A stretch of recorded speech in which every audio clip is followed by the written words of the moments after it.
Hello again, people, and welcome to the Leicester preview with Curran and CK, just us two for once. We're going to talk about this Leicester game. We're going to talk about what the main points are, and we're going to quickly digest it because I know a lot of people are going to be jonesing to get onto that Man United game. So we thought we'd have a quick one, just quickly get into this. So, CK, how are you feeling about Leicester? In general, I'm feeling good, but Leicester, I'm feeling good as well. Like, going into this game, Vardy's injured, so he scored so many goals against us. I Oh don't know man, how he's a many, but he bane scored in a our lot. side, man. So yeah, I'm happy he's out. Leicester haven't been too good on form in the Prem. At least they haven't been too good on form, and we've been the best in the Prem on form.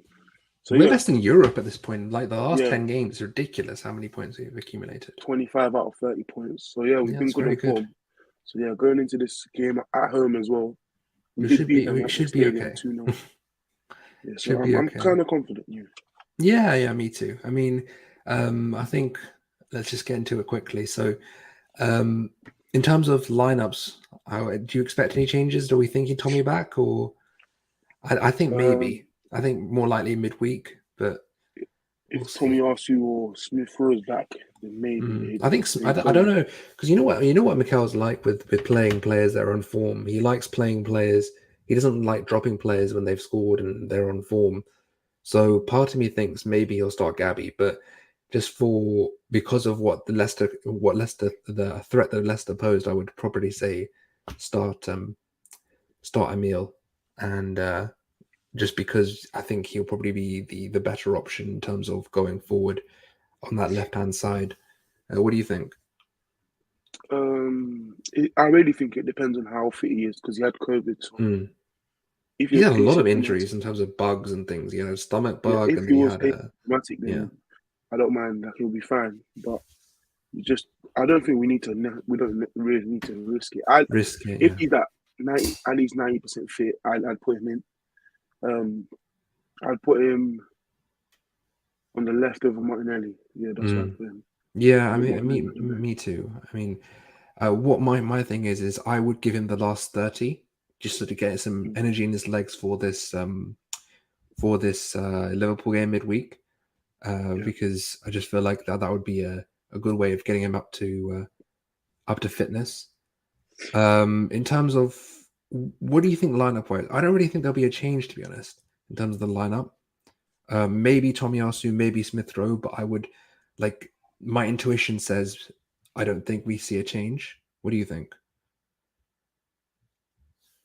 Um, do I think we see a change? No, because there's nothing that needs to be forced, No. and we've won a lot recently. So and Cedric's played well. Martinelli's been okay. He wasn't good last game, but Yeah. he scored. Xhaka Party never changed them. The back four, apart from Tommy, I wouldn't change it. So there's no forced changes need to be made. So I don't think Mm. Arteta would make a change Yeah, in no, Leicester's front. because as I said before, he likes sticking on form. So Yeah, what I would say is if you're talking about what the kind of matchups we'll see, um, I think we'll see a very open Leicester side. I think we've seen how defensively they're able. You can get through them quite easily. Um, the lack of a what do you call it? The lack of a man with Ndidi if he's there. The poor performances of Sumari this season. I think Brendan's not understood how to use him properly. Um, they don't really have that ability in transition. You can get at whoever's at the base of their three because Yuri doesn't run in transition, and with Dewsbury Hall as well. They're not really exactly transition dual monsters. They're able to basically track down runners running in behind, and there is a lot of space in between the lines for the likes of an Erdegaard or a Smith Rowe or a Martinelli or Lacazette dropping into their spaces. And as we saw with the first game when we went to the King Power, you could see how Mikel decided to basically put Lacazette on their single pivot at the time, which was Sumare. To be honest, it wasn't really because Sumare was a bit more advanced and Partey kind of went at him. but they had Ndidi, if I'm not mistaken. Am I getting that right, CK? Was it Ndidi? No, well, Sumari indeed he wasn't fit. And it was Samari, and who was it? Who was his partner? Because I remember Tielemans. we sat They were someone playing. on They were playing 3-5-2 at the time, and we sat Lacazette on Sumari, who didn't have a Sumari. good. Yeah, yeah. He I didn't knew have a I good knew I game. thought I was. I don't know why I double guessed myself, but But yeah, I think um, we should do that again on Ndidi, who is yeah. worse progressively than Um, Sumari. we'll just get into some of these questions because it is an interesting thing because we've all obviously heard about this this Yuri Tielemans for Arsenal. The links have been there, and personally, I think CK agrees with me. Correct me if I'm wrong, but I think it's very agent led. I think his agent has Mm. offered him to us, to Real Madrid, to Liverpool. A lot of clubs have been. I think Man United have been offered him as well. He's basically gone and offered his client to a lot of clubs. I don't know whether it's to do with a new deal or wanting to leave to find a different club, but just to say that it should be Yuri.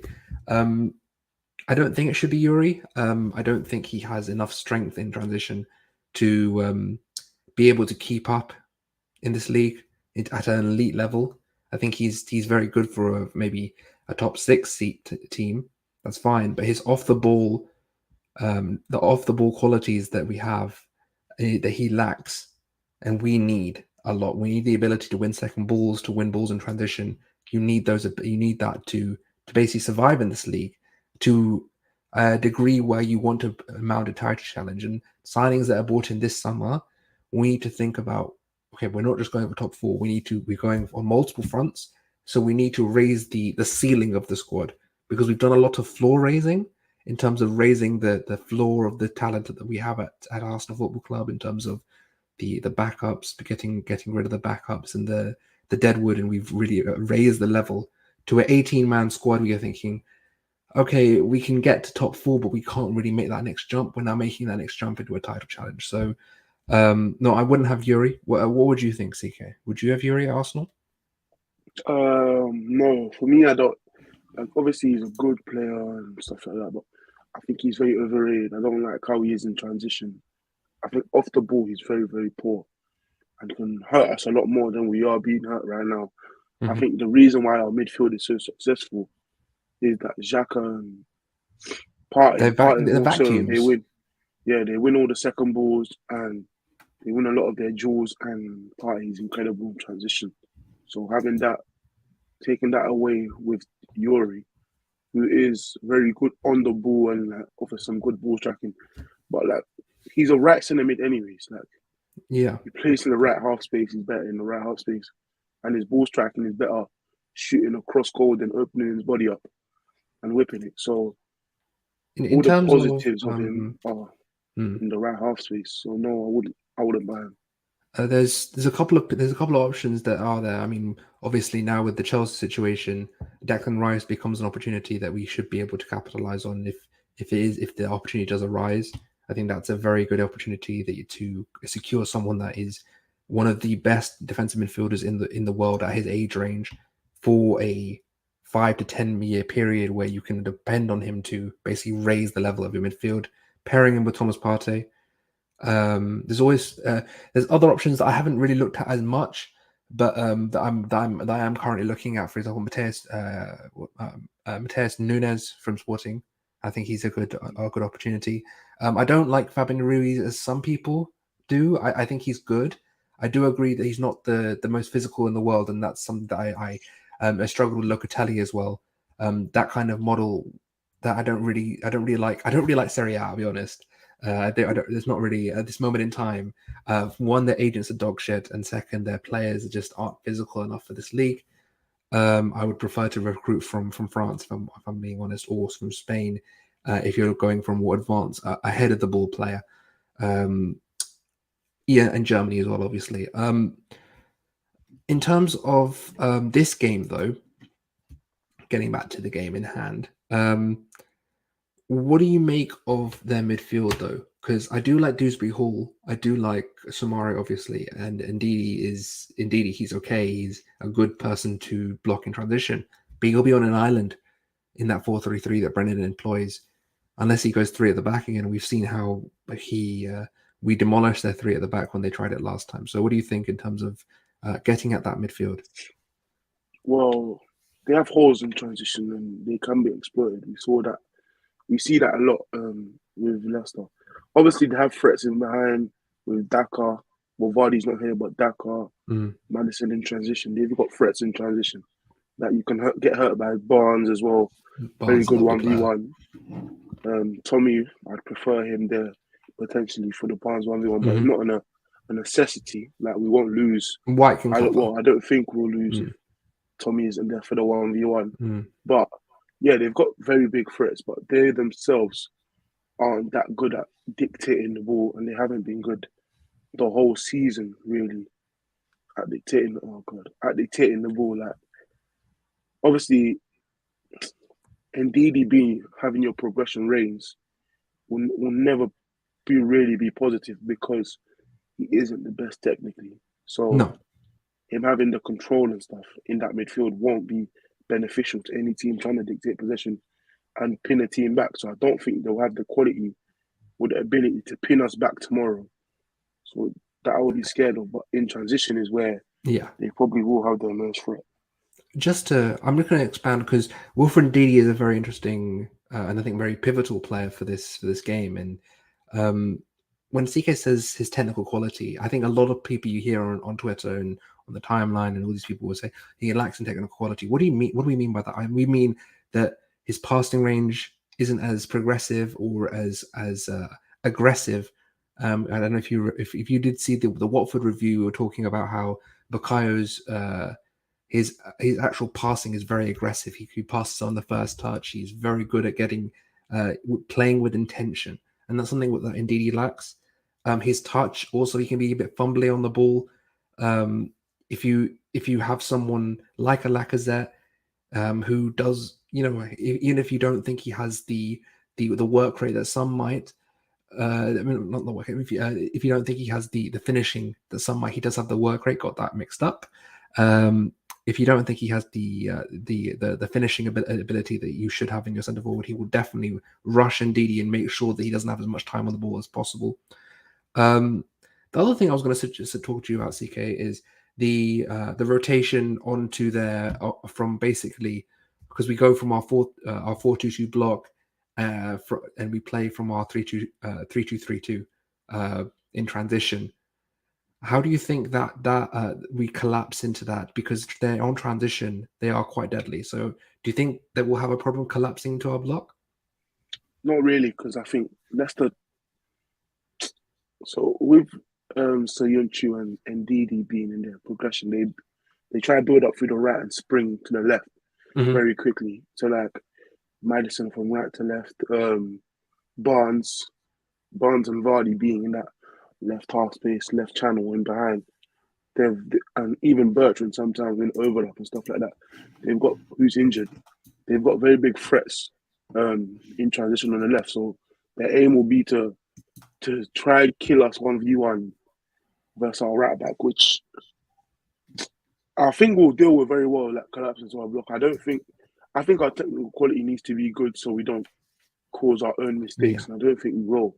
But like last game versus Watford, I can only go off the last game. We were very poor at blocking crosses, and then which is why I brought it up. Sticking to our mans, like Jacques, our left hand side with like Jacques Martinelli in particular. I think weren't tracking back and staying with their man too much. We saw that on their goal. Like Xhaka didn't mark anyone, which caused us a very big issue. Yeah, I mean, we can't afford to not track our runners, especially with players more potent than the Hernandezes that we faced last game. Like Barnes and Dakar, who probably are more likely to punish you than Hernandez or Sissoko, who did punish us.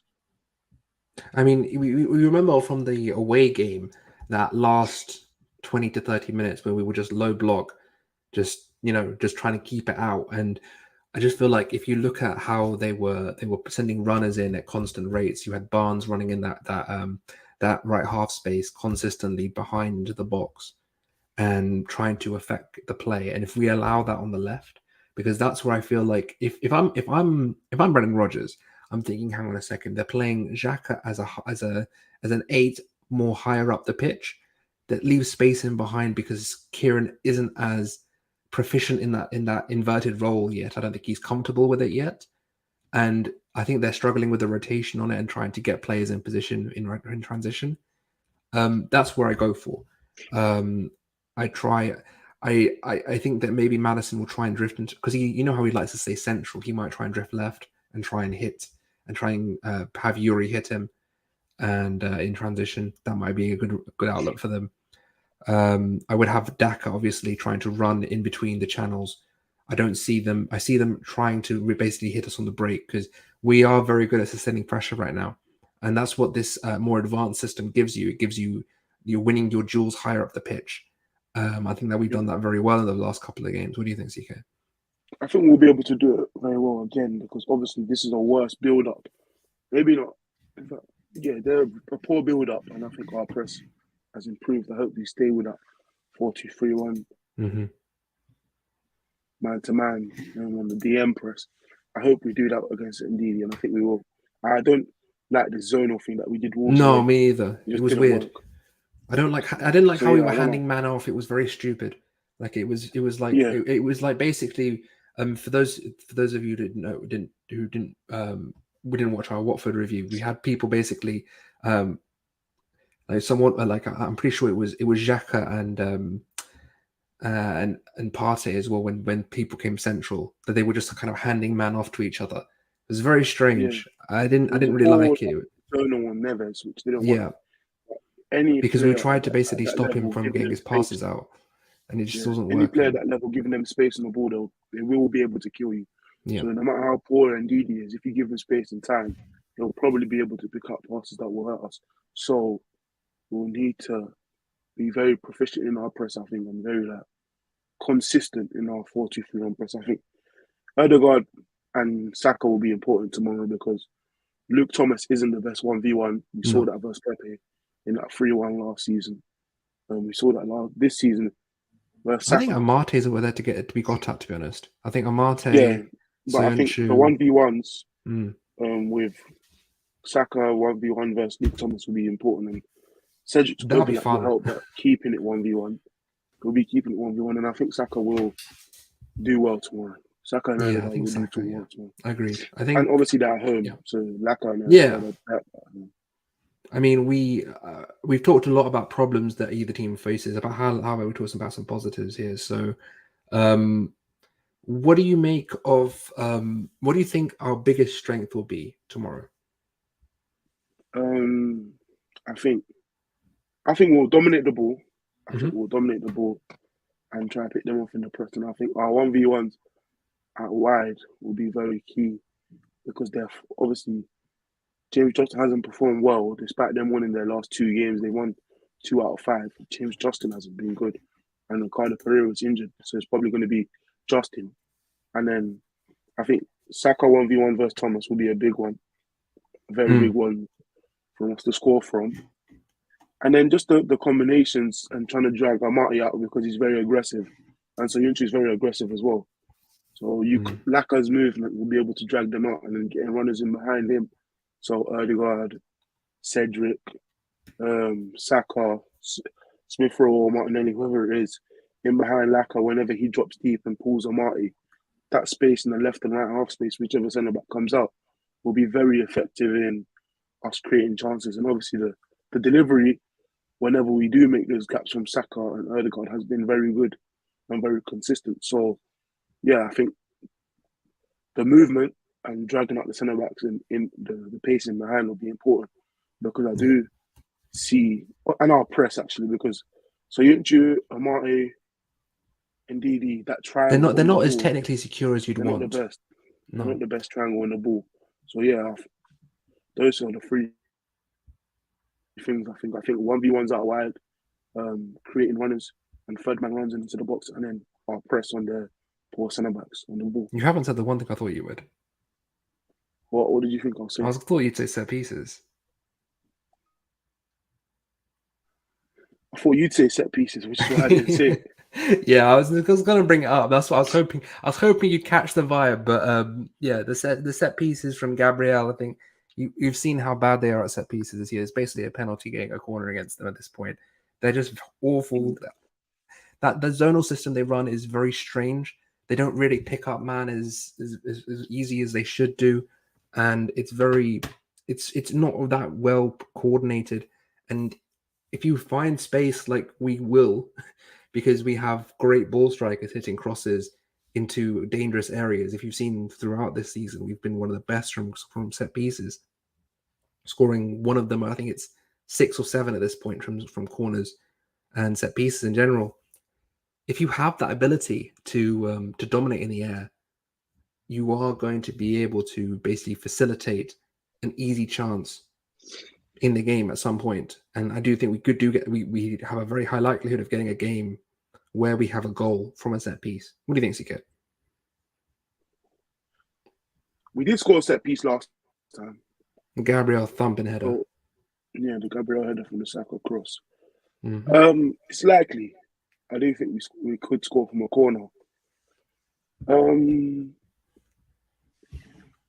not sure. I think we'll cause them trouble from set pieces if they do give us them. So yeah, I think we could score from them because they aren't good in them.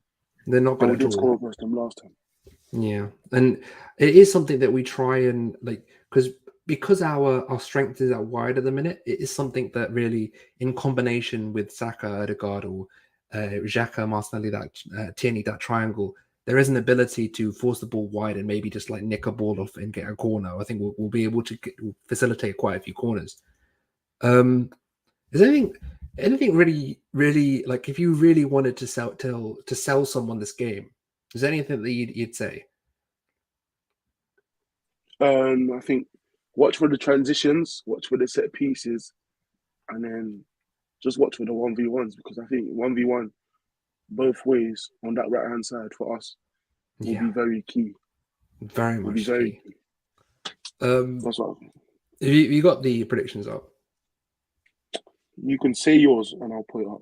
Yeah. I mean, I'm pretty sure I said 3-0 to you, didn't I?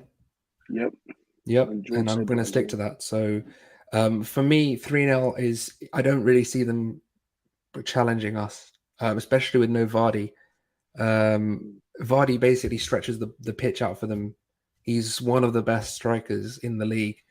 And him being gone leads to a lot of their threat on transition, because you'd think that maybe their one thing would be, because our line is quite high, his pace on the outlet ball would be a great weapon for them, and that's how they really did us in the first game. Him and Barnes combined, and he got the header. It was Barnes, right? CK last season. Barnes. Wait, we won 2-0. No. When we lost 1-0 at the Emirates last year. Oh yeah, it was him and Barnes, and it was him and Barnes. Thank you. In the 80th minute. And see, this is the thing, guys. One thing you don't know is CK is basically our BoP encyclopedia. If you forget something or you don't know, this guy will have the goal, the assist, the minute. He'll have what foot it's come off or what header it's come off. We dominated that game, and Laka had that chance in the first 10 minutes where he scored, but it was ruled offside for some nonsense. Don't sleep on my man. He knows what he's talking about. Good game, but I think we'll win this. Yeah, I think we'll win this one. Remember the last time we got the double over Leicester was, I think, 15-16. Don't remind me, man. That Welbeck header. That Welbeck header, man. It was Mustafi tax, sure, but the thing is with Mustafi tax comes the ability to say, look, he's not here anymore. We shouldn't have even been in that position for that goal to mean anything. Man, we were in their box most of the time. We were in the final. We were in their final third. It's less than 5 minutes, I think. So we shouldn't have been to that position where that goal meant anything. But we need a big win. You said I'm telling you, I'm okay. We need to smoke him, man. We need to smoke him. Who do you think will score? For me, I have Saka, Nelly, and Gabriel. Header. Okay. So I'll say other people's before I say mine. I think. Yep. You know what we'll do before you do this, we'll do everyone's so we don't have to do it at the end. So. Okay. What did the one Willow predict, CK? I think 4-0. 4-0 He did say predicted. 4-0, correct. And Um, _Z or Z has predicted a 2-0, I'm pretty sure. 2-0, and then George V George, underscore AFC predicted 3-0. 3-0 as well. Yeah, he predicted 3-0. He said 3-1, but then just before his flight, when he realized that Vardy was injured and changed it to 3-0, that bastard. This was my chance to catch you, but it is what it is. Mine was 3-0 for like the longest time, but you Yeah. two have switched to 3-0. So I was always 3-0. You were 3-1, and then Was I? yeah, I you think were that was 3-1, George, man. I was always 3-0. No, you were 3-1, then George switched to 3-1, so you were like, no, 3-0. Oh yeah, And no, then, you're right. Yeah. This is what I'm yeah, saying. so This is what I'm saying. This guy is the memory of a madman. You know, he so for doesn't me, forget like, things. I'm not sure. Like, I might go 4-0, yeah, but I'm not confident that we're gonna get 4 goals. But we need goals for our goal difference. It's that Yes. it's that damn Spurs team that got Leeds and what was the other one they smoked? They smoked Leeds and they smoked someone else. Like they went from like negative to like it was Everton. It was Everton. Yeah, it was 4 and 5. I think they got like 9 goals in 2 games. Just mental. But yeah, I do think we need some goal difference. But for now, so have you got the table, or do you want to do it? Oh, Should we put it on let me put it up. Sorry. Because we can put it on the community tab. Where is it?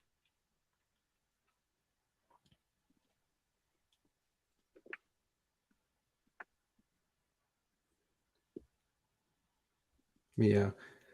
While we don't, I think this is the thing. It will. I'm pretty sure it will be a Marty Sancho. And here we go. Here are the things. So basically, everyone's going 3-0, and then Z and Willow have got going different. So Z's going 2, and Willow's going 4. In terms of who it's going to be at centre back, I do think it'll probably be a Marty Sancho. What do you think, CK? Yes, it will be. I think last game that's what it was. Should we quickly just run through the lineup just because we didn't do we intimated it, but do you want to take Leicester? I'll take Arsenal. We compare notes. Yeah. Okay, go on. So the back 5 is the same, and then the back 7 is the same. And guess what? I think the whole 11 is the same. So Ramsdale, Tierney, Gabriel, White, Cedric, Xhaka, Partey, Odegaard, Martinelli, Lacazette, and finally Bukayo Saka. And CK? I think Leicester's going to be Schmeichel, Luke Thomas, Soyuncu Amati, and then James Justin or Hamza Chowdhury. It will be Justin, I think. Probably, I think he's back. Justin, then Tielemans on the right in the mid, and DDDM, Drisby Hall left in the mid. Wait, is Maddison injured or not? I think Maddison is injured, man. Because if he's injured, then it's going to be Drisby Hall. Yeah, it will be higher up. It'll be probably Ndidi and Samari, wouldn't it be? Samari higher? Because Maddison, he played, he played Conference League. He played Conference League. Yeah, so probably Maddison and then Daka. Barnes or Brighton and Vardy. No Vardy. And Daka, sorry. Barnes or Brighton and Daka. Yeah. Will probably be it. And that's pretty much it. But I'm going to stick with 3-0, but I hope it's like 5-0. I really do. CK wants to catch us, man. But yeah, on that note, I think we've covered most of the things, and I do want to go watch this United game because it'll be fun to watch. It doesn't really matter for us. What do you think, CK? I think all results can mean different things, and it doesn't really matter. We don't really. I prefer lose out. I prefer a draw. I prefer a draw, obviously, or a United win. I prefer a draw or someone to get absolutely smashed and demoralized. That obviously, yeah. So, but yeah, I'm gonna go watch 2-1 either way. I don't know. Yeah, something like that. I don't really see it being that high scoring. I don't think they're either that good to score goals. So, on that note, I think we're going to go watch that game. So, please do like, comment, and subscribe. Follow us at BoP Footy. Follow the guys in the description. Make sure you follow the TikTok at Ball Over Passion. My name is Karan, that's been CK, and we are World of Passion, and we will see you for the review, which will be Monday, I'm pretty sure. And see you then. All right, bye guys.